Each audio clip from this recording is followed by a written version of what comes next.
Well, hey there, Lusketeers. Welcome back to the podcast. My name is Levi. My name is Jennie. Are you a robot? We're your hosts on Some this days I am. episode of Hey, it's the Luskos, and we're really excited that you would be listening. Thanks for, in this new year, including us in your plans. Because you could have made your New Year's resolution to not listen to our podcast anymore. Oh. And you didn't, and we appreciate that. What would that be? That wouldn't be a New Year's resolution. It'd be a New Year's resignation. Wow, Jennie, that is great. Well, thanks for not making that your New Year's resignation.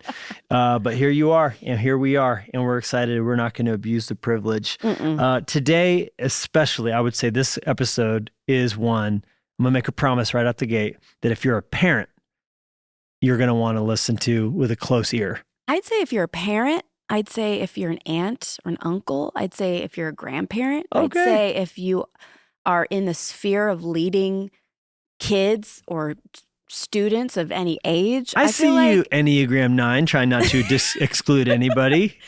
But I honestly, if you have a parrot, if you have a gopher, you're like, everybody can listen. No, I was very specific with my parameters. But this is such an inspiring conversation. And this really, I personally took a few pages of notes because I was just so blessed by this woman, Ginny Yurich, and you are going to be blessed. Yeah, she is on a quest to have parents rethink how time is spent and screen time versus outdoors time. Yeah. She'll give in the episode the statistics, but most kids spend very few hours outside a week, minutes a day. It's shocking, especially if you live in a cold place where you're going from car to garage to house to garage to car to Target to church to school to Target to church to house. You could spend only 4 to 5 minutes, I think she says, per day outside. Even recesses are indoors. And she says she's on a quest to say, hey, what if every year your kid spends 1,000 hours outside? Yeah. Which you'll hear my bad math. I don't realize that. I think that's per lifetime, but it's not year 0 to 18. It's 1,000 per year. Yeah. And by the time your kid graduates, they would have spent 18,000 hours outside with you, even as a baby, playing with leaves and grass, right? It seems so dumb and obvious, not dumb, but like obvious. Yeah. Except we don't do it. Our kids sit inside. Like, I'm going to be completely honest with you. Our kids were in the garage and they were outside today. They might not have spent even 1 minute outside yet today. No, not today. I mean, today I specifically said, hey, when you're done with this, I want you to play outside. Oh, you did? Yeah. Oh, well, I'm thinking on my watch. Oh. On my watch today. No, but you get the kids outside. I know, but all I'm trying to do. Our kids are outside mostly because of you. I'm not wanting to start a fight. I'm just trying to say it's easy. It is easy to be indoors all the time. Yeah. But how good is it to be outside? So good. And she knows her stuff. Ginny Yurich holds a master's degree in education. She's also lives in a cold weather state, the state of Michigan. She says she's a lifetime Michigander. And that's brutal winter. Which is real winter. So if she can do it, anybody can do it. She's got her hands full. They've got 5 kids, her and her husband, Josh. We tell the story of how we met. It's a very funny story. We'll not spoil it, but this was a funny worlds colliding thing. And she's got a number of books. The newest, of course, is Until the Streetlights Come On, which is a great idea of like how you used to say, go play outside. When do I have to come in? When the streetlights come on. But until then, stay outside. Yeah. And so she's going to give us very actionable, very metric, the data that backs it up as to why you as a parent should try and get your kids outdoors more. Yeah. And she'll give the caveat, you might live in an apartment. It's still doable. You might not have blah, blah, blah. It's still doable. Yeah. And this is something we can all do in this new year. Like, okay, maybe you didn't make the resignation to stop listening to our podcast, but you can say, hey, I want my kids to be off screens and outdoors, playing with grass and leaves and bugs and getting dirty and all the things more often. Yeah, I love it. I love this. Make some mud pies, people. Yep. All right.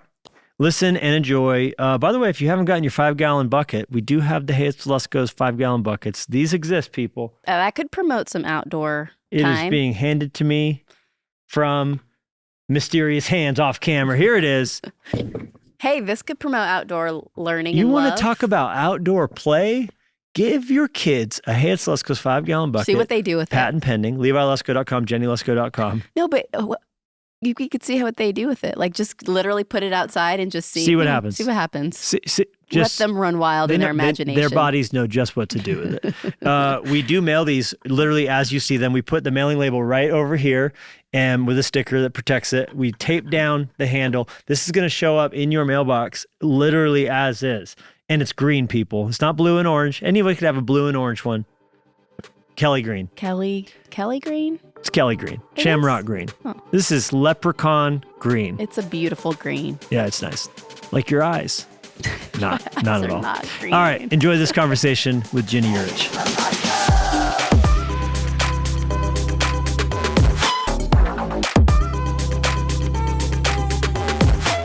Ginny Yurich.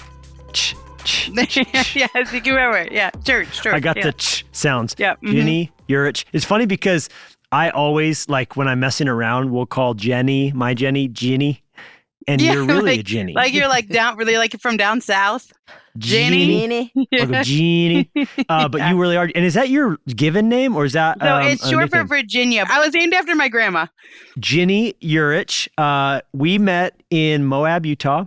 Lennox and I were on a Hummer sunset cruise that you and your daughter were on. And you were sitting behind us. I've never heard anybody yelp, holler, scream. Like I told Lennox, because Lennox goes, "What are you doing today?" I go, "We're recording a podcast." "Oh, you know the lady we're speaking to. She's an author and podcaster, but she was on that that sunset cruise. Do you remember the woman with her daughter who kept making all those noises when the Hummer kept tipping over?" And he goes, "Oh yeah, Dad. She was very dramatic." So that's how we met. I was fairly freaked out. I'm with you. That wasn't the worst of it, though. I had to do this canyoneering, which I thought would be no problem. I thought it'd be no problem, I guess, to walk over the side of a cliff and just, work your way down on a rope. And that that was even worse. I mean, I thought I was going to die. I had to be lowered down. And the guide said that they had never heard anyone quite like that before. So yeah, I definitely left an impression. You became, because it was like this, it's a funny thing, like when you do something with a whole group of strangers that's kind of intense together, because there's like an interesting emotional melding that happens. And you kind of every once in a while look and go like, what if this turns into a crisis? Who would be the one to lead? Who would be the one to be a cannibal? Who would be the one who like carried out? Can somebody carry me out? But what was funny was you your vocalizations like were where everybody was feeling on the inside, because these Hummers go like up a vertical rock and then down a vertical rock. And like up on one tire. They would lift the other tires off. Yeah. And we're hanging out on these seatbelts, but like flying around. And everybody kind of like laughed when you would make your noises, but it was like almost like we were all too scared to do it. So we were happy you were doing it for us. So You're welcome. You are our emotional conscience. That is my service to the world. But then we were sitting there eating Rice Krispie treats, watching the sunset. And we were all sort of like, well, what do you do? And it was funny. You and I both discovered we both a podcast and we both are authors. And it was such a funny, like, how do you meet a Christian author podcaster on the side of a mountain in the middle of nowhere with our kid? It was such a funny thing. And so anyhow, since then I went on your podcast, 1,000 Hours Outside. And now here we are. We're glad to have you on. Jennie, it was so cool because Lennox was like, yeah, my dad's only written 8 books. Yeah. He said it really shameful. Like, yeah, she goes, "You're an author?" And he goes, "Yeah, but my dad's only written 8 books. I was like, "Sorry, Dad. Sorry, boy. I'll get on that."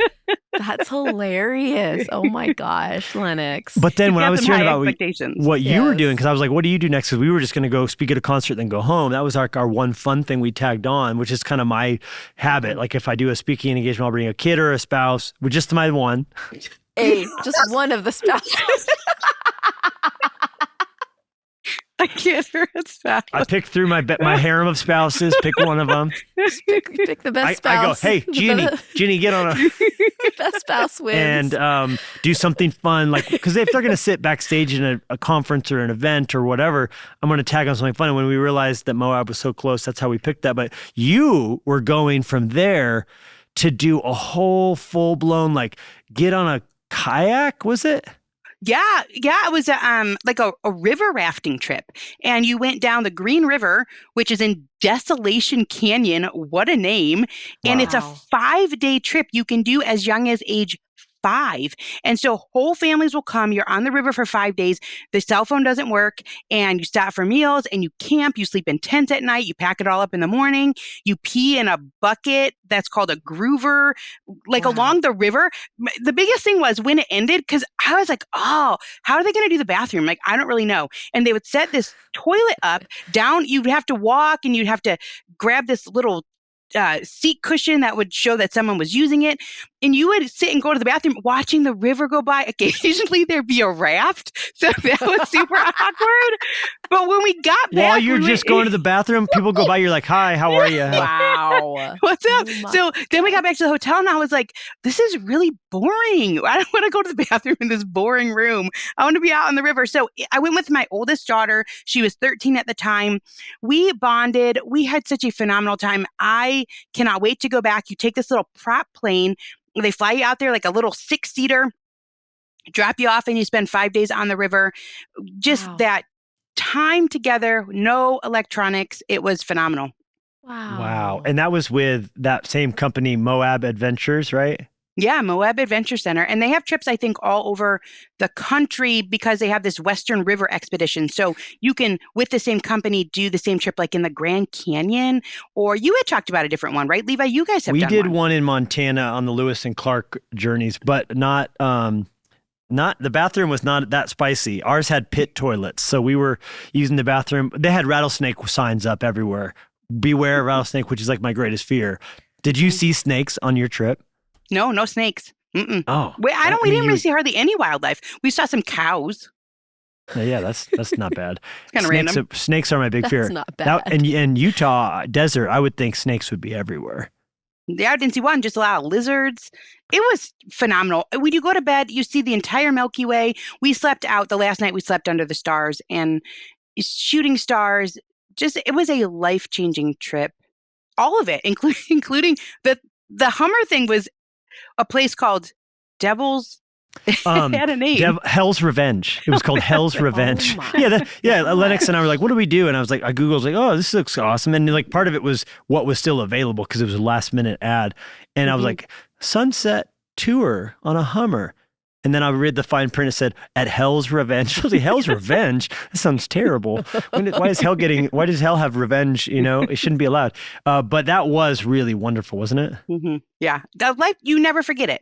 And I thought it was very cool that you do the one fun thing with your kids and your spouse, your chosen spouse. And my spouses. All of them. When you travel, that really impressed upon me that even when you are so busy, you are traveling however many weekends, however many days a year, and you're a pastor. Pastors are always inundated with things and meetings and people and issues, and you're still prioritizing making memories with your family. I thought that was really exceptional. And I love your books. I'm going to hop on. I have them here. I have 4. These are my 4. Look at it. I can't do it right. I can't. They look you so did good it great. together. You did it great. Don't they look good together? They do Jennie, look good together. One of the things that we have adopted in our family, we've got 5 kids. So you know how it is. We got kids, things are stressful. Yes. You guys have way more going on.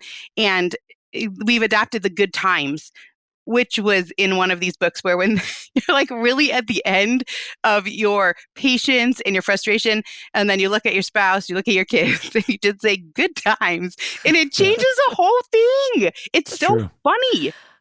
That is so good. That's and amazing. It's kind of a substitute for whatever other word you might want to say. Like the dishwasher's broken. Yes. It's a Navy SEAL thing, which is such a funny thing that's like their Navy SEAL way of saying, okay, everything's hit the fan, but we're choosing to reframe this cognitively. Yeah. Okay, but this is not about my books. This is about your books, Jennie. You're our guest But today. I do like your books. I just want to say that is so nice. Are phenomenal. And our kids, I will say that later. My youngest daughter is 7, and she brings these devotional books to me all the time.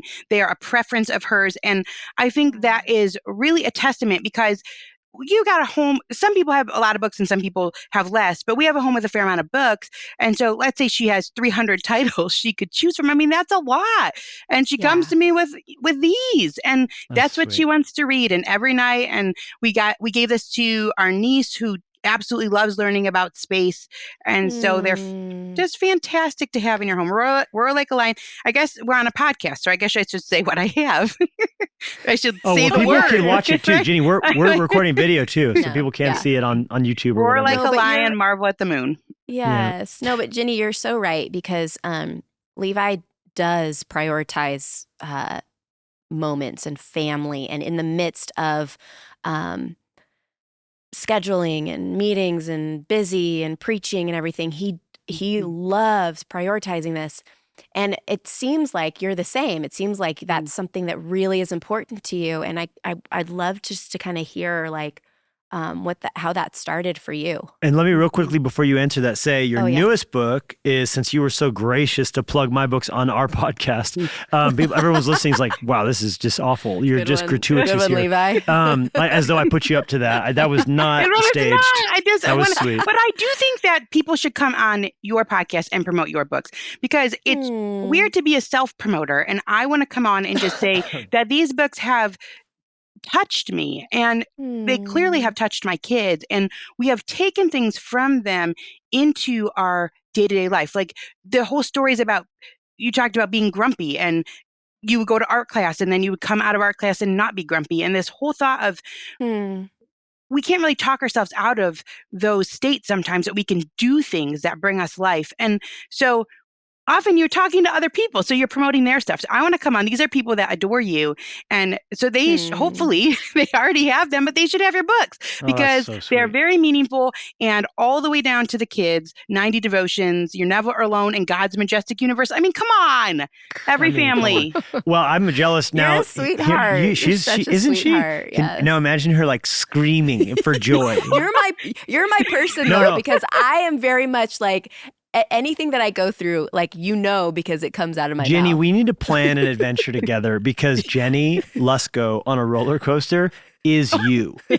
Is you. Doesn't matter how dumb the roller coaster is. She is you. Like Goofy's flight school at Disneyland. Like nothing, right? But is you. So you two together I would probably. They should name a roller coaster after us. It should be the Jennie and Jennie roller coaster, and everyone would just pee their pants around you, because it would just be so funny. I'm not joking. What if that was our goal? Yeah, it's our goal. To pee their pants. We should strategize an adventure. I actually have that goal. I think if you can be so funny that someone pees their pants, you have hit the big time. That is like the utmost. Big time. That is the utmost goal, is to get someone to pee. No, we'll have to do maybe the Grand Canyon or one of these adventures. We'll do it together sometime. Yeah. Okay, so your newest book is Until the Streetlights Come On, how a return to play brightens our present and prepares kids for an uncertain future. This is your newest book, which we're going to talk about in just a little bit. But I wanted to start really at the beginning, which is for you, the 1,000 Hours Outside imprint, which is more than a book. It's kind of your story. It's your podcast. It's your message. It's if you had one billboard to put up in the world, it would be that message. But explain that for those who don't understand the premise or aren't familiar with the whole idea of 1,000 hours. I think that we live in a way that sacrifices today for the sake of tomorrow.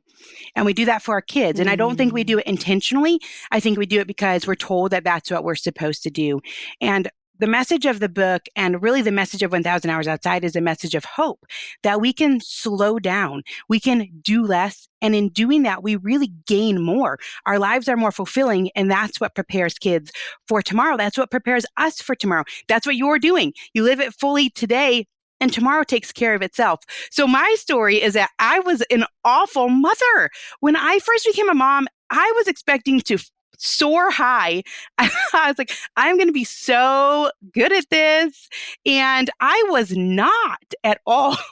I struggled. I really struggled. I expected to have a schedule and it was all going to work this way. And I mean, I had it timed down to these 2-hour time blocks. I can't even. I look here like, what in the world? I was like, during the 8 o'clock hour and then during the 10 o'clock hour. That's first mom. That's first child mom behavior. Because like by your 5th child, you're like, maybe Thursday. I don't know. Well, what was I doing? Was like, this does not work. I thought other people did it. There was books about it. And so I was just floundering. I mean, floundering from day one. I had gone to, I was a teacher. So, so I was like, oh, a super successful teacher, but I liked it and I liked the kids and I get good feedback from the parents. And so I'd gone from this career, and then 2 days later I have this baby, and he's just crying. The nurse, the lactation consultant, she says to me, he has a voracious appetite. I was like, he's 2 hours old. Like, what are you talking about? So all he did was nurse, and he was just huge. He did look like he was going to pop out of his skin. This huge baby. He was taller than me by the time he was 10. So this is huge baby. And I am just exhausted. And then we had a couple more kids, but even just the first one, I'm drowning. And my husband has a normal work day, but he had a commute. So he's gone for 10 hours. This is so long when you haven't slept. And what do you do? So I would take the kids to all these different programs because that's what everybody else did. And they were kind of awful. Like, I'm sorry to the librarians, but my kids don't want to sit for 45 minutes, and then they didn't want to do the craft, and then they'd fight over the toys. And I am done. And it would be 11 a.m. I'm like, oh my goodness. I wouldn't even drink water. Like, you're drinking your Waterloo. I wouldn't drink anything because I would think, heaven forbid, I have to go to the bathroom. Seriously, what do you do with three kids and you have to go to the bathroom? So I spent my whole early childhood drowning. And then I went to MOPS one day, another program. You're supposed to drop your kid off at the thing for 2 hours. There's babysitters, and they'd always bring mine back. Crying. Oh, so I'm at MOPS, and my friend says to me, she says, Charlotte Mason says kids should be outside for 4 to 6 hours whenever the weather is tolerable. I was like, huh? What? 4 to 6 hours? I never heard of this. My kid can't even pay attention to anything for more than 10 minutes. What are they going to do for 4? This is ridiculous. And she didn't even tell me that Charlotte Mason is from the 1800s. If she would have told me, I'd be like, no, okay, never mind. You thought she was some like contemporary parenting expert. I know people named Charlotte. You know people named Charlotte from the 1800s. And so then I'm thinking, this is a ridiculous idea. No one would ever do that. The kids, I'll make them it's homemade Play-Doh. It's got wildflowers in it. They'll play with it for 6 minutes. It'll be all over, then they're done. So the kids can't do anything for 4 hours. So then, but I didn't say it out loud because I wanted to have a friend. So I'm just thinking in my mind, this is absurd. Right. This is absurd. Then she says, well, do you want to try it? Oh, I was like, no. To try that? Have you been to the library program? This will be like the library program, like 6 times longer. But I didn't say that either because I wanted to have a friend. So I agreed to go. I'm going to go. I'm going to go. So in 2011, in the fall, in September of 2011, I met with a friend at a park. This is a park, no play structure. It's like grass.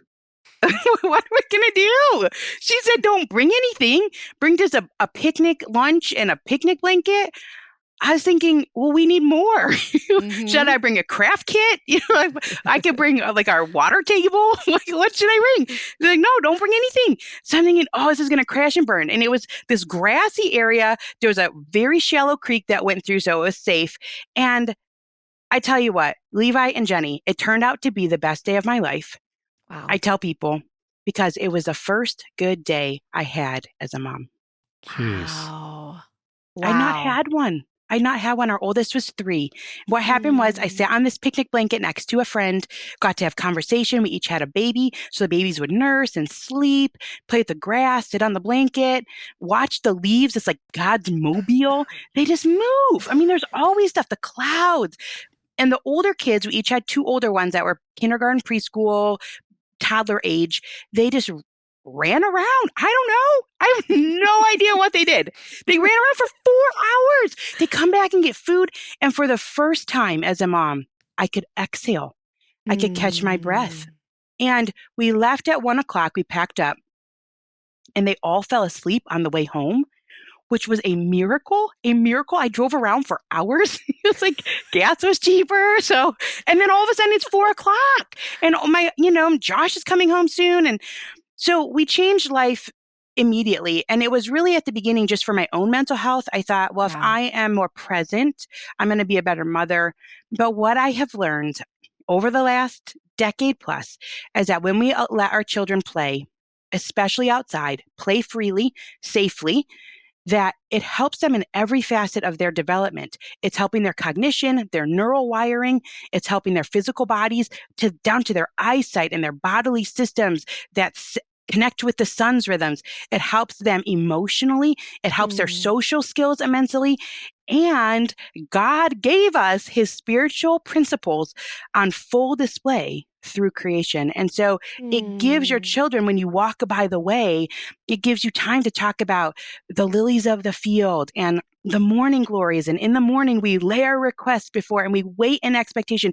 It gives all of this opportunity to teach our kids. You reap what you sow. All of these hands-on things that God has given us.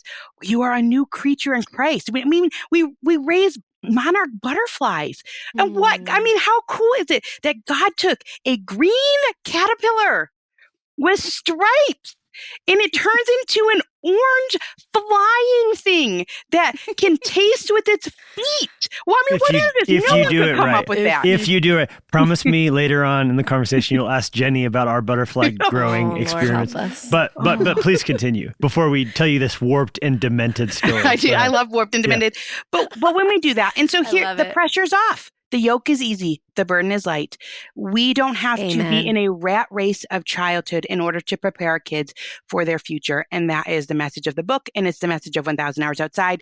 If we prioritize hands-on living, 1,000 Hours Outside comes from that weird Charlotte Mason, the pediatric occupational therapist, who are saying 3 hours a day-ish is the ideal time for kids to play outside, but they're really only outside for 4 to 7 minutes on average, 4 to 7 hours on screens. And we're trying to bring back balance between nature time and screen time. And so it's a marriage of those three things. And even if you don't hit that number, even if you just are more intentional about living in a hands-on way, it's going to solve a lot of the modern parenting problems that we have. Wow. So 4 to 7 minutes is the number for the average child outside per day? Yeah. Wow. Gosh, because you're right. You're getting in the garage, into the car, you know what I mean? In the car and the thing. So it's like, it's just not outside a lot. But if you do three hours a day, that adds up to 1,000 by the time they're 18. Is that the deal? No, it's 1,000 a year. We're trying to do 1,000 a year. Oh, well, that's much better. Okay. 1,000 hours per year. That makes much more sense. Okay. Per year. Wow. Very good. That's great. I loved it. All right, good clip. I mean, it's probably still better than not, right? I mean, yes, it is, and that is what we say. I mean, this is about how we use our time, and I have actually been living this way for a long time. And for the first 5 to 7 years, every single person, including my friends, told me that this was the most outlandish, ridiculous idea they'd ever heard. And then a couple people actually did it. I remember the first day, because I would always use hashtag 1,000 hours outside. It's like my own hashtag. It was basically like my family story, right? I just click on it. Like, it were like, you give your Lusko if you have your own hashtag. It's like this, it's your own things. And then one day, someone else used it. And I was like, oh, and over the years it has caught on. But the premise is that we have to fill our life with what we want to fill it with first and leave the leftover time for screens. That's the message I want my kids to take into life. And we have to fight for balance, because the screen culture is addictive. It's meant to be that way, and it sucks us in. And then we find that we are unfulfilled. We aren't growing. We're really struggling as human beings. We're not connecting relationally. And so if we put out in front of us a goal for hands-on living, it changes the game, even if you don't hit the goal. Wow. This is really good stuff. Beautiful. Did you want to say something about that? I think that is incredible. And I love that your heart for this is obvious and clear and overflowing. And I love that it came from a struggle that you had. And I think that that's just so, even that alone is so helpful for us. And I imagine for our listeners who, in the struggle that they have, just believing that there's there's hope in it. There's life in it. There's possibility for God to redeem and to give vision and life and purpose. And so thank you for sharing that. I think that just opens up like a whole new world for us as parents, just to remember that that there's more. There's more for us as parents. There's more for our kids. And it's beautiful. And even just what you're saying about like how they kind of like clicked in at the creek that day. It's like, of course, if you hand a child an iPad, they're going to sit there with it like a zombie. But same way if you hand an adult an iPhone, right? But if they're presented with this incredible, like you got a creek running, they're probably putting leaves in it and chasing them down and making little boats and being pirates and splashing and right. It's like you're deep down, you're hardwired to know what to do with that. And so you're almost like letting these things that otherwise would be dormant, which probably I would imagine you've got some research on like the connection to anxiety and childhood depression and obesity, connecting to some of that stuff not happening versus these artistic, creative, almost imagination-driven things that get opened up, right? Yeah. Well, it's therapeutic, isn't it? And you talked about that in your book, that when we live in this hands-on way, it changes things. They say that when you work with your hands, it releases dopamine in your brain. So that's not scrolling on your iPhone. That's building something with sticks. That's sewing. That's doing artwork. That's splashing in the puddle. And all of that sensory input is helping you to live this better, more fulfilling life. And there was this really cool study that came out, actually, NASA did. So NASA is trying to determine, they're trying to determine, here we go. Here goes the NASA study. They're trying to find the creative geniuses. That's the plan. So they've got this company, huge amount of employees. Who is creative? Who can come up with innovative solutions? And they test the whole company and the test works and they find a couple people that pass the test. Well, then they take the test, and it was a pretty simple test to give, apparently. They give the test to kindergartners. 98% of the kindergartners qualified as creative geniuses. 98%. Wow. We're killing that. We are taking that from them because the numbers just drop as people get older throughout childhood and into adulthood, and these numbers drop. And so we have these kids that are hardwired to be innovative people, and we live in a world that is changing so fast. So we cannot use old approaches to prepare our kids for a world that's changing quickly. So here's a change. I think a lot of people in generations past had a job that lasted their whole lifetime.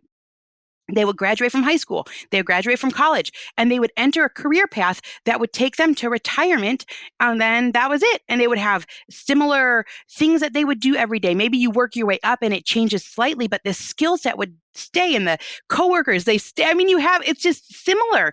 But the average kid today coming into adulthood will have 4 different jobs within the first decade of life. So we got to have kids that can be quick on their feet and that can adapt and that are resilient and that have grit and that can take risks and that are creative. And none of those things happen at a desk. They happen when we're out living life. They happen when we're on Hell's Revenge, right? They happen when we're apparently killing caterpillars, whatever you guys are doing. Some sick things happening. I will say, hearing you talk like this, like it's very clear you know your stuff. And I know I happen to see that you have a master's degree in education. So like you understand what you're talking about from a different perspective, both clinically, academically, and also, having been in the experience of being a teacher. But it kind of all broke loose when you kind of started this experiment. I guess I'm curious, when you stumbled upon that wonderful day, it's like, that's awesome. But like, I imagine that first year, there was still some bumps and twists and turns, getting to a whole 1,000 hours that first year, right? Yeah, and I wasn't paying attention to the time at all. So what happened was, for about 2 years, we had a group of 4 or 5 moms who were willing to also live that way. So we would look for the most tolerable weather, because that was part of that caveat from that lady from the 1800s, 4 to 6 hours a day, whenever the weather is tolerable, which is an important caveat. If you got a 2-month-old and it's below 0, I mean, you're not going to go outside for 4 hours. And similar, if you live in Arizona, I mean, it's 120 degrees. You're going to, that's why we're looking at it as a year, as a whole. Can we have this year infused with hands-on living? And so we had this 2 years where 2 to 3 days a week, we'd meet for these larger chunks of time, more in the spring, summer, and fall in Michigan. That's where we're at, a little bit less in the winter. And in 2 years, we did not run into one other kid. We're in Metro Detroit. I mean, this is populated. It's grandparents. There's grandparents out on the trails, but there weren't children. And so that was the impetus for me because I had struggled so much as a mother. And my whole experience changed with one slight change. It's not necessarily easy, but the premise of it is simple. And that change, it changed the whole thing for our kids. And that's when I started to read the books. And I continue to read the books because this is a big fight. This is hard. We have become the gatekeepers. Society used to be set up in a way that protected childhood. And I don't know if that was on purpose or just kind of how it was, but the cartoons ended on Saturday at noon. Like, sorry, they're over. And go outside now. You know, my parents bought us a Nintendo and then sold it. So it was different. And you had to. There was nothing to watch on Sundays. Certainly there was like WWF. Who watches that? I don't know. Somebody watches. I will say that's a very insightful point because I remember Saturday morning, I'd wake up at 5:30 a.m. to get up and be up when the cartoon started, but they did end at noon. And then it was like, well, I'm not going to watch any of this stuff. It's funny now that there's 24/7 Cartoon Networking. Wow. Cartoon Network, literally Disney Channel, Disney YouTube. Junior, and iPad and all the things. Yeah. That's a very insightful point. I hadn't really ever thought about that. And so what happens is the onus is then on the parent. Whereas before it was society. And then every other kid who lived anywhere near you, also their screens turned off at noon as well on Saturday. And so there was kids to play with because no one had anything to do. And it wasn't something that the parent had to step in and facilitate. And now it lands on our shoulders. Well, and that's interesting because the change for you also was centered around community. And I think that that's such a huge thing because you had a friend who had kids at the same age. You were able to connect with her. And then how did that work as far as finding other moms that were kind of on the same wavelength as you? What did that look like for you? Isn't that the interesting question? I think you only need a few. I do think that friends are extremely important, and we still are spending this amount of time outside. So this has been a neat thing because nature, God's creation, has worked for the infant as well as for the 15-year-old. So I could see also that it will work as we enter adulthood and try and connect in ways that make memories. But there was just a few families that were willing to go. And so if we had this pool of 5 or 6 families that were willing to go and spend that time outside, then we just had a text thread and whoever could go would show up. And so there was always at least someone else to play with. Our kids, people ask a lot, like, I'm not like some outdoorsy person with like hiking poles and like hiking shoes. I bought my first pair of hiking sandals actually to come to Moab. And I'm so glad I did. I wouldn't even be able to walk anywhere. It's like intense hiking there, but it's my first pair. I'm in my 40s. So this is not how, I grew up like reading Nancy Drew books and playing the piano. So this is really like my foundation. And my kids, the people are like, oh, your kids must love to go. I'm like, no, my kids don't want to go outside. They want to play the PS5. Is that the one that's out? That's what they want to do. But they will go. They will drop all of their things if other friends are going to be there. So good. So it's kind of that mob, that in a good way, the herd. Yeah.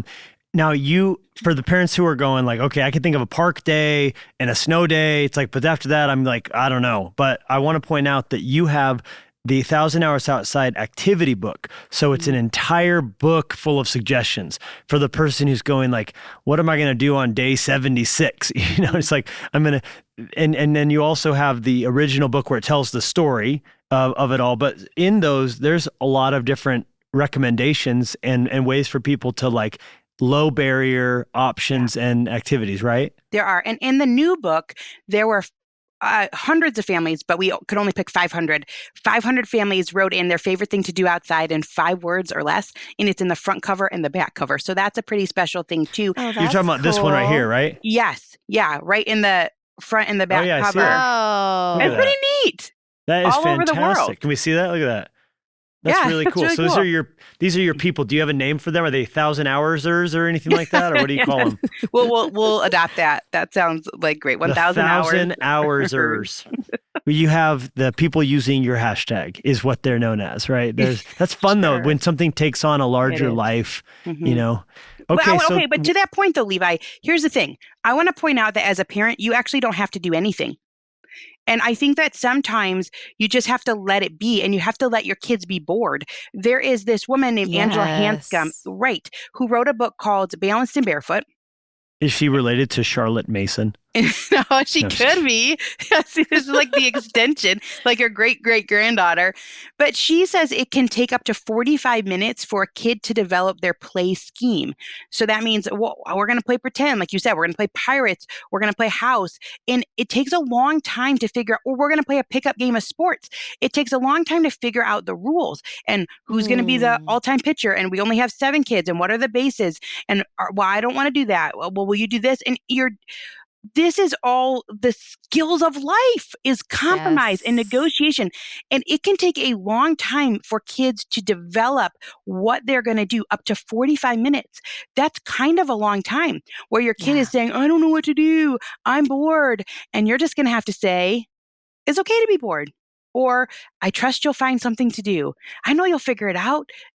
Those are the things that you say that help get them from this point of contention of being bored to something that really lights them up, that feeds their creativity.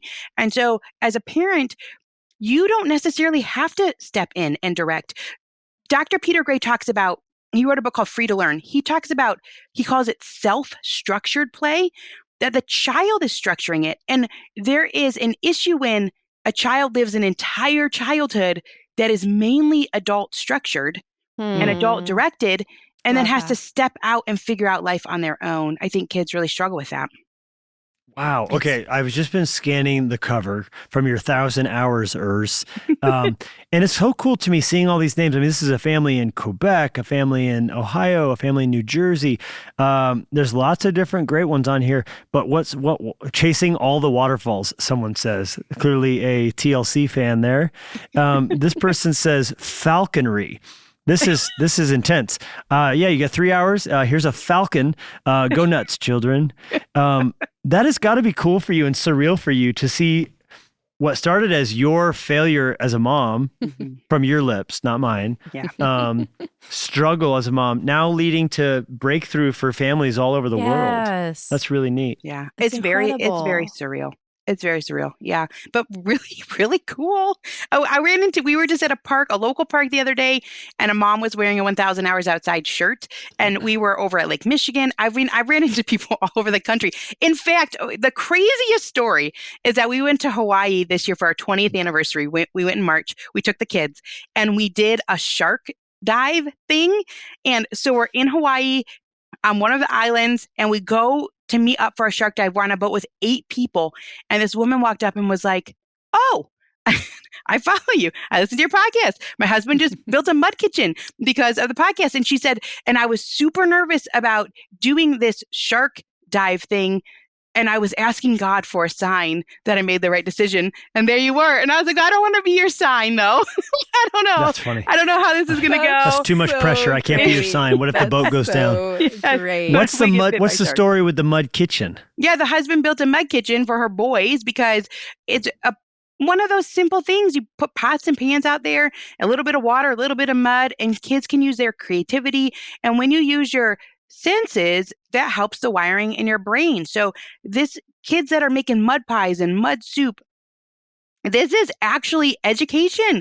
This is helping with their growth. And I think that's something that no one knew, because kids just used to play because that was the only option. And then all of a sudden, when there was these other things that started to fill in the time, no one ever really had that foundation of knowing, oh, play helps kids grow, and play helps their minds, and play helps their social skills. And so I think we've had to come back to that information so that we can pull the reins in a little bit.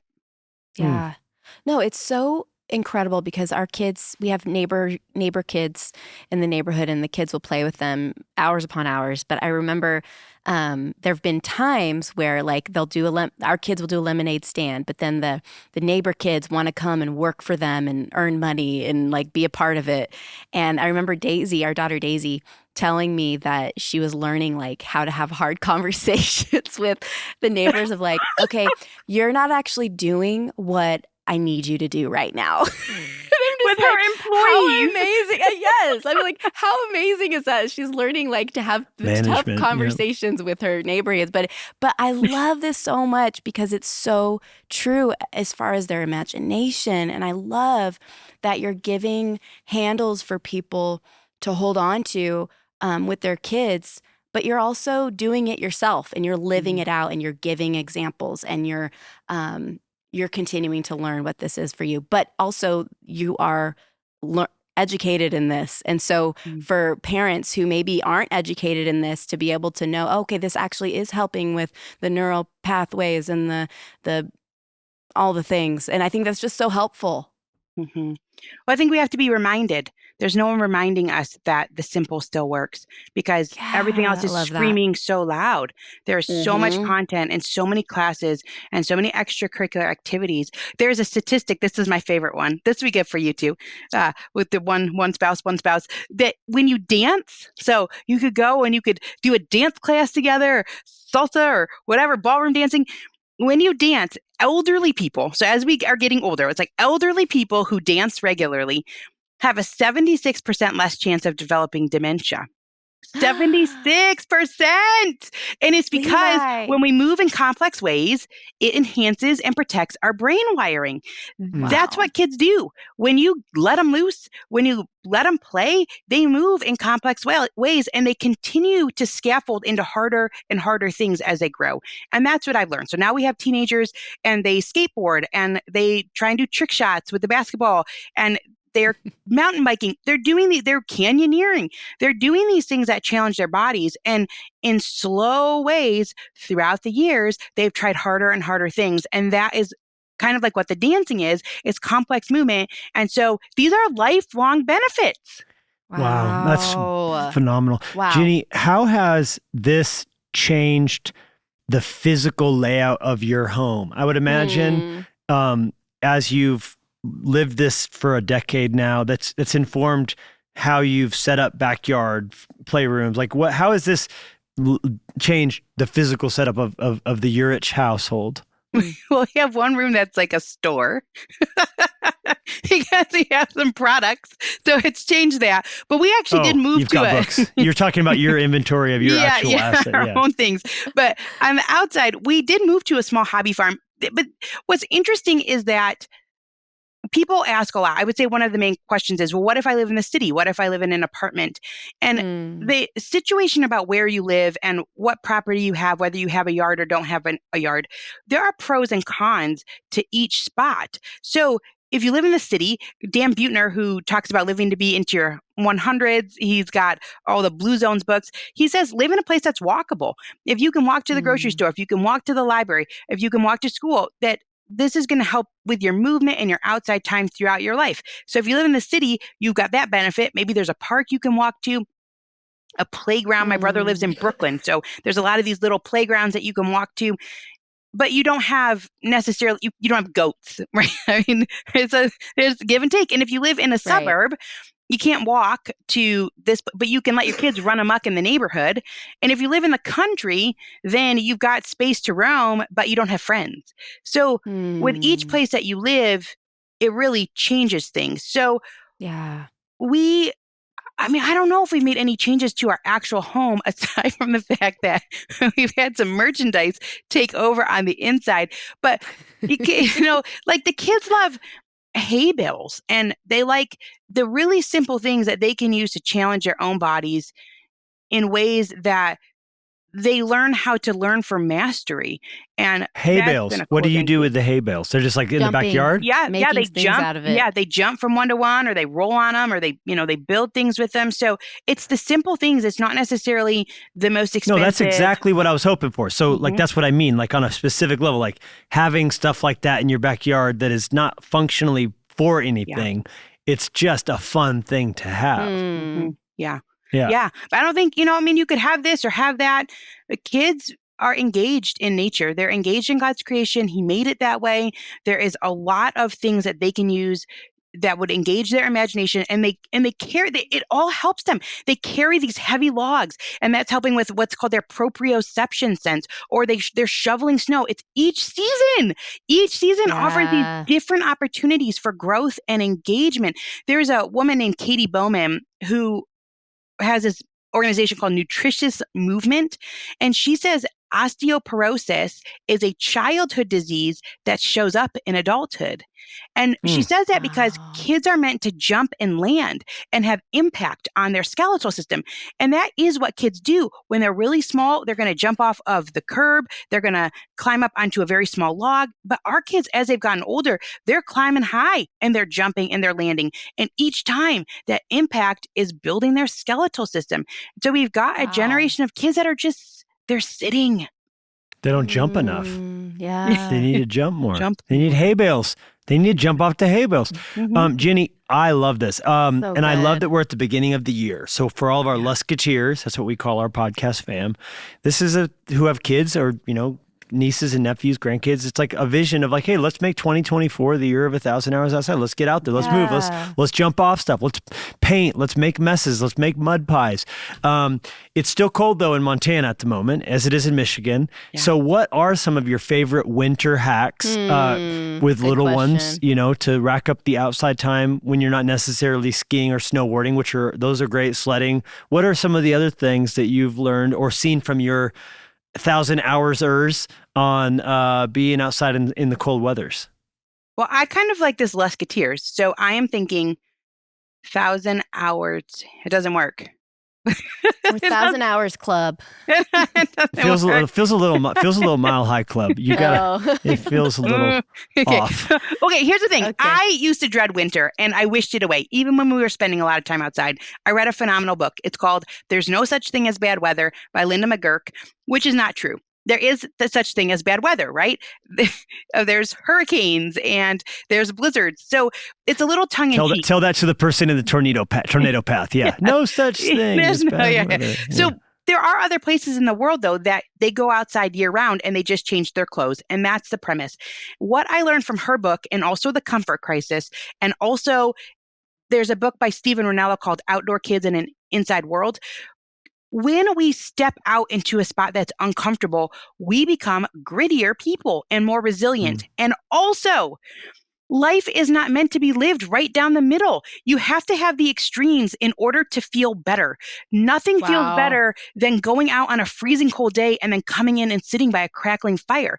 It's not the same as if you sat by the crackling fire the whole time. You have to have those extremes. And Steven Rinella talks about how, like, when you do these hard things, people don't like this, but I like this. He says, I tell my kids they're going to do hard things so they can hang out with the cool people when they're older.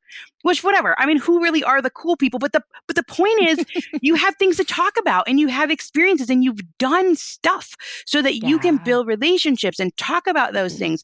So there's a different perspective on it, that the winter maybe is not this gloomy, dreary thing. Maybe there's a lot of opportunity there. So we like to hike. You can see further. You're going to get out. You're going to move your body. Our kids like to sled. They like to shovel. They like to build snow forts. And we like to freeze things. So you take a bump pan and you put water in it and you fill it with whatever you can find outside, little red berries and pine needles, and you freeze it overnight. Then you go hang it up, put some birdseed in it. We love that. And it shines. The sunlight shines through that ice. Our kids like to find a small frozen lake and just run on it and try and balance and smash ice all the way. My teens, they literally, this week we were on a hike with a bunch of teens and we went over this little boardwalk, and this is boring, and they're teenagers and they should be like playing video games. And all they did was they put their legs out there trying to smash the ice with their boots. And for an hour. We had to go. I'm like, I had to drag them out of there. I'm like, can you tell me where that is? I want to go smash that ice. I love breaking off icicles and eating the tip off of them. Yeah, all those things. That's bad for you, isn't it? Whoa. Quit judging my journey. Well, let me tell you what changed my life, though. What started to happen was, because here I am wishing away the winter. We're in Michigan. I'm wishing it away. My God, I wish I was down in Florida. I'm wishing it away. And then I'm posting because we're still getting outside. And here's what people started to say, I wish I lived where you live. I was like, oh. The grass is always greener. Dang. Yeah, well. Yeah, because they saw the snow and they're like, well, my kids aren't getting to do that fun stuff. They're not getting to build snowmen. And we do snow lanterns. So you take a bunch of snowballs and you pile them up like a pyramid, basically, and you put a little tea light in the middle and the whole thing glows. You could put them all over your yard. There's so many cool things to do in the winter. Amazing. You're like Mary Poppins a little bit, just for the record. Okay. That's amazing. What can we pull out of the bag? I want to hear the caterpillar story. Okay, Jennie, tell her your terrible story. Okay, so this is in Jennie's book, The Fight to Flourish. As long as we're plugging things, she does tell the story in there. Oh, I've got to read this one. Oh my gosh! So basically, Clover, mom fail. Her birthday's in January, but we didn't plan. I didn't have a birthday party for her until I think it was March or April. And so, but it was her birthday party that I planned, her January birthday party in April. I planned it right before our vacation. And so her friends give her all these gifts and it's awesome. There was this one gift that I didn't realize what it was. And it was basically a butterfly farm, like create your own butterfly farm. And so I put in trying to like get things ready for leaving, I just put everything in our like game closet. So everything's in there. We had a great vacation, come back, and then I'm looking when we get back, trying to figure out we do homeschool, online school, and so I was trying to get all this stuff together, and I found this box that says "Create Your Own Butterfly Farm," and I'm like, oh no! And so I by myself, I grab this box, I open it up, and I find that there was this little plastic container that had caterpillars in it, but they had grown, but they had also not grown. And so it was just this tiny little plastic container with half grown, half dead, half zombied butterflies. And I was just devastated. And I had to tell Clover, I had to admit this to my family. And it was she went to confession. Literally one of the worst things. And so they came out, but had no food and nowhere to go. No water. These poor little zombie butterflies. May they rest in peace. So sad. Yeah. So anyways, what not to do. Check and see what your kids' birthday presents are before and if there's anything living away. inside of it that stays in the closet for 10 days. So Bless. There you go. We need all Lord. this. Okay, so do you want to walk us through what Until the Streetlights Come On is, what the message is? I mean, obviously that harkens to a nostalgic time in America, right? But yeah, it does. I mean, people used to play, and they used to play a lot, and the parents didn't even know where they were. And I think that we have traded this sense of physical freedom, and we have turned that in and handed our kids iPhones. So what are we doing? Yeah. There was a time when the society, I think, worked to shield kids emotionally. And I talk about that in the book some too, that the grandparents would say, a kid would come in the room, you turn off the radio, or you're trying to protect your kids emotionally, but they could run amok. They were out at young ages. This Dr. Peter Gray, who I talked about earlier, who wrote Free to Learn, he would walk to the store several blocks away at age 4. So society used to be very different. And now what we've done is we're saying, no, our kids can't go anywhere. They're housebound. They're not allowed to go roam or do these different things. But then also we're going to give them the internet at their fingertips at young ages. And so things have really flip-flopped, and it's misguided. How do we want to set our kids up for a successful future? The answers are found in the simpler things. And I think we need to know that. We need to know why. We need to know, what does it do? What does it do to the body when you're exposed to full spectrum light? And what does it do to the body when you're not exposed to that sunlight and you're only outside for 4 to 7 minutes on average in a day? I mean, our bodies are meant to be guided by that. The colors, they change. They change during the day because they're meant to guide our bodies, the different wavelengths. So I think that because parents didn't have to know this before. Nobody really knew it. They just sent their kids out the door because all the other kids were out there and there was nothing to do inside. So this is what we did. And then when life fills in, we have to know. That's why I continue to read, because I have to know. I have to have my resolve increased, because you get to say no all the time.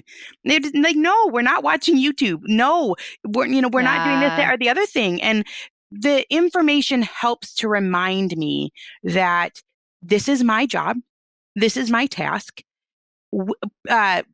Kim John Payne says, when we rescue our kids' childhood, oh, this is so good. He says, when we rescue our kids' childhood, he says, remarkably, inevitably, day by day, we rescue ourselves back in return. Wow. And that's what's happening here. There's mutual benefit. And as we are parents and grandparents and aunts and uncles and teachers who seek to give kids what they need in their childhoods to thrive, it makes the whole family life better as well. So I think that harkens right back to what Levi started off talking about, which is, I'm going on this work trip. I'm going to go speak at this conference. There's going to be a lot of time backstage. We're going to be a lot of time waiting around, sound checking. I'm going to also make sure that there's some balance here and that we're going to do something fun. And that's a lot of work. And that's a lot of effort to find the thing. And it's a lot of risk. What if it's not fun? What if it's a waste of money? But we do those things because we're safeguarding childhood. And what's the benefit? The benefit is that our lives are full too. And we're not wasting away on screens as well. And so there was years where parents just stayed inside. That's what the moms used to do. They'd stay inside, the kids would go out. And now we kind of have to do it with them because no one's out in the neighborhood and you've got to make the plans. But it makes your life better too. And you have community too. And it helps everyone from the little ones all the way on up. Okay, so now you've got a 13-year-old's your oldest? 15. 15? Mm-hmm. And how old's your youngest? 7. Okay, 7. So you're still very much in it. This is not, I mean, it seems like 1,000 hours outside was kind of more the experiment, what you learned trying it. And now you've kind of like taken some of the best lessons and best practice, as well as all the research you've done, and presented that in Until the Street Lights Come On. Is that fair? Yes. Yep. Absolutely. It's a plug for a slower life, and that we've got it backwards. We've got it backwards, and kids are suffering. It actually really matters. Kids are suffering. They are really suffering. They're suffering right now, like you talked about, anxiety, depression, suicide, all of those things. Kids are suffering. They don't have any agency. They don't get to make their own decisions. They're told what to do. And then they go to be adults. There is this woman named Jean Twenge, Dr. Jean Twenge. She is a college professor in California. She wrote a phenomenal book called iGen, which is all about the changes in the different generations. So iGen stands for Internet Generation. And she says, as a college professor, kids are showing up on college campus and they can't even make simple decisions without texting their parents. Jeez. Wow. Oh my gosh. Yeah. And with us, with Movement Conference, we did this youth conference in Montana. And one of our big values is we want kids in youth groups to camp out. And we've had so many kids come and they've never slept in a tent before, but just like the value of, like you said, waking up and seeing the stars and having to go to, the porta potty, and then even like the last night of conference this last year, it rained. And they were waking up and water was coming in the tent and everything had gone wrong and like air mattresses deflating, but that's good. And like, they're going to remember that even if they go home, a little bit like this was, but there's something about that that's so good for you on the inside. Yeah. Yeah. Well, and you remember it. Those are the things that you remember. When your life is mundane and you do the same things all the time, it encodes as one memory. But when you add in variations, it makes your life actually feel longer. And nature, that's what it is. It's a constant variation that even just within a week, 1 week to the next, you go outside in your yard, on your balcony, whatever that you have, that you're in the city, you go to the park down the street. It's different. It's different 1 week to the next. God made it that way to give our life. I mean, it could be all the same, but even in places that are warm, like you go to Arizona, you go to Florida, you go to Texas, there is variation there as the months change and the seasons change. And that is a gift, I think, from God, that we have this variety in life and new things that we can look forward to and traditions that we can build in. Really, I think it shows the brilliance of our Creator. He gave us something simple to help us to raise our kids, and it doesn't have to be as hard as we make it. Amen. Well, Jennie, I just want to say thank you. Thank you for being who you are. You're just a bright light. You're a bright ray of sunshine, and you're right now encouraging me so much. And I can just feel that you're encouraging everyone who's listening, because it's snowball really pyramids of light. Yes, That's what everyone's thinking. I'm just taking notes here. Don't mind me. But this is just so rich. This is so rich, and I think the simplicity and even just the variety, and for each family it's different, and it's not like, oh, do A, B, C, D, and then you're golden. It's like, no, what's God calling your family to, and what's the freedom that you have in Christ in as you're leading your family. And I just thank you for your voice, thank you for your heart, thank you for your creativity, thank you for being willing to share what God's put in you, and I think also learning, like you're encouraging me, inspiring me to just keep reading and keep learning and keep growing, because God has so much for us, and there's no end to what he could do in us if we just keep surrendering our lives to him. And so I'm personally so grateful for you and your willingness to just spend time with us today and just pour some beautiful gold and nuggets and inspiration into us. So grateful for you. Thank you. I'll play that back on repeat as soon as it goes live. I still appreciate those kind words. Truly. How and actionable, practical, actionable. Yeah. We can do this. Yeah, we can do this. It's not as hard as we're making it seem. We don't have to find the formula. Like, this is actually, we can do this. Yeah, everyone can. Yeah. All right, well, get the books, 1,000 Hours Outside, as well as Until the Streetlights Come On. You have a podcast called 1,000 Hours Outside as well, where people can subscribe. Where is the website for all things Ginny Yurich? Here comes my lack of creativity. It's called 1000hoursoutside.com. But what people will find there actually are these free, and they're beautiful. It's a printout sheet where people put it right up on their fridge, and you color in one space for every hour that you go outside. And there's all different ones that you can choose from. Some people blow them up and put them on their wall, make it real big. What it does is it models to kids how we find balance in an increasingly technological world. It gives us something to celebrate, because parents, we can be in this time that's really hazy. Are we doing a good job? Are we not good? I don't know. But I can say, hey, you know what? We spent 100 hours outside. We're going to celebrate that. And at the end, people make cakes. They're making their kids trophies. It's really special. And it gives us something to celebrate, because you have built those memories together throughout the year, and that is worthy of celebration. This is a tool our kids can take into the rest of their lives as they are striving to put a balance between screens, digital, real life and virtual life. And that's on there. There's a lot on the website, and we have an app too. It's called the 1000 Hours Outside app. It's been a #1 app in all paid apps. Yes, #1. We don't even know what we're doing. What does the app do? So it's got a timer feature on it and a journal. So you keep track of your time, and it adds it up. It sends you a badge when you hit these different milestones. And then you can keep a little journal with some pictures of what you've done for day to day. We're adding a map feature for 2024, because a lot of times people are saying, well, I'm traveling here, traveling there. What's a cool place to go for a family? And so that'll be some user-generated content and a good resource there. So that's what we got, but it all has the same name. 1,000 hours outside. That's actually good. I feel like that's helpful, because I know for me, I need repetition. So just to know that the one-stop shop, 1,000 hours outside, like that's just helpful. So brand consistency. So it may not be like, you may not be thinking that it's like out of the box, but that's actually really good. That's really helpful. Okay, what about this? What crazy adventures do you have cooking? Because obviously you do your normal stuff daily, and I like that you're not saying everybody has to go on a, blah, blah, blah, skydiving with sharks in a, whatever. You're saying like this can happen in your apartment. You can go to the place, but you also do, because of what you're doing now, companies are bringing you in to try these different activities out. So what crazy things do you have in the works? Ooh, that's a good question. I would say that the majority of our time is just right around our home, the simple things in and out. And there is a lot of power in that. We have nothing planned for the new year except for conferences. And we try and do the same thing as you, where we go and we try and do something fun in the area. So my mind is going real quick where we're going. We go to Florida. So we speak at this conference in Florida. in Orlando for the past couple of years. It's called FPEA. It's a homeschool conference, and it's the biggest one in the world, I think. I'm actually keynoting. Last year is my 3rd year keynoting this one. So it's super fun. But anyway, we drive down, and right when you cross over the border into Florida, so you take 75 south, we're from Michigan, so you're going to the other side of the country, there is they call it, it's like America's best swimming hole. And it is called Madison Blue Spring State Park.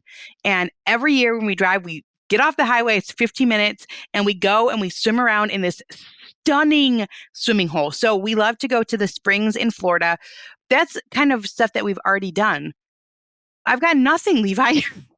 You need new things. You need new things. Well, Levi is the king of knowing where we go. I like it like in the most random. Like we were just on a tour and we ended up like every day in the city you're in, like what's here? Yeah. You know, Cleburne, Texas. Like who's ever heard of Cleburne? But turns out there's like a model train museum. You know, apparently it was the first city in Texas to have a train yard before Dallas or Fort Worth. So like they have this crazy train museum. So it's like, we're all going to the train museum. You know, it's like, so the more random, the better. But like that stands out to me over some of the cities that we didn't find anything necessarily to do in, or there was we were busier that day. Whereas like anything, like you said, that's just random and quirky. They had one of the cities had a root beer museum, 40 different flavors of root beer you could try. Like those things, it's just different. And like you said, you're laughing, you're making memories, you're off your phones. Last question before, I know we're going to let you go here, but what do you do with screen time? Any principles you've learned or figuring out? Because I'm sure there are hours that you allow, you know, whatever. Yes. Okay, that's a really good question because it's a question that every family is dealing with. In fact, I've heard it is the top question. It is the biggest source of contention for families today is how do we handle screen time? So we have taken the 1980s approach, which is bounding it in. There is time when you're allowed to be on screens and time when it's not available. And it has worked really, really well for our family because it allows us to be a family that says yes. So a kid says, I want to watch a movie. I want to play a video game. Can I? Like, yes, on Saturday morning. And it works really well. And I think it's just stealing from how society used to be that there were boundaries on it. And we could live in a way today that has no boundaries at all. I mean, kids, they say we're consuming digital media 11 to 13 hours a day. I just read that in a book by Michael Easter. It's called The Scarcity Brain. Is it 11 to 13 hours? It's what adults are. It's like the whole day. So but here's the thing. Our best days, our very best days are the ones where we run out of time for screens and kids want to play on their screens. They want to watch YouTube or whatever they want to do. And it's bedtime. And we just had a full day with community, with nature, with God's creation, with hands-on living, with baking bread, inside, outside, playing games, whatever. And we just run out of time for it. And so our goal for our family is to fill our lives, fill it up with the good things God has to offer. Wow, does he have so much? I mean, everything from we like to cross stitch. I mean, like, that's fun. So you fill it up with that. You fill it up with those good moments that you remember. And we ran out of time for screens today. They'll be there tomorrow. Yeah. But have you done a cold plunge? You cross stitch, but have you cold plunged? Yes, we know. Yes, because we live near Lake Michigan. So cold plunge is something. But I have never done, and my friend has a sauna right next to a pond. So this is actually on my list of things to do. Have you ever done that? I always see people you go in the sauna first.